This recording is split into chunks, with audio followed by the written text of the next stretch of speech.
3 weeks after disastrous flooding hit our area, organizations continue to provide relief. Today, groups provided food, financial resources, and rebuilding information to flood victims in Lakeway.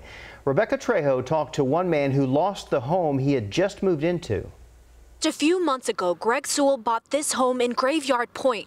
Actually couldn't wait to get to the hill country and get out to the lake. Then Tuesday, October 16th, Lake Travis rose dramatically due to rain and upstream flooding. The whole first floor was underwater. First day, 8 feet underwater. The next day, 4 feet in the second floor. Sewell helped Hurricane Harvey victims last year. It's just, you know, you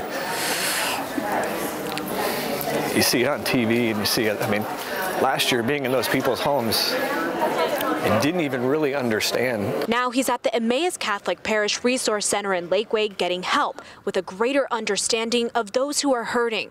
Because I'm living out of a suitcase and a trash bag, an hour away with my daughter, so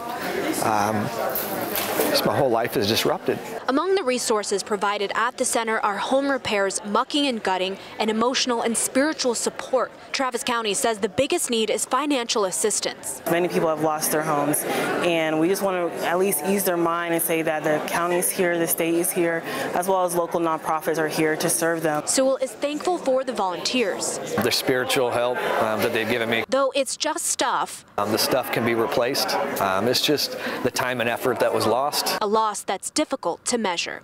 In Lakeway, Rebeca Trejo, KVUE News.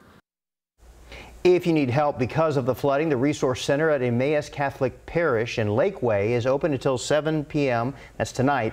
You can call Travis County at the number at the bottom of your screen, 512-974-0475, if you can't make it to the center tonight. So much help still needed in so many areas.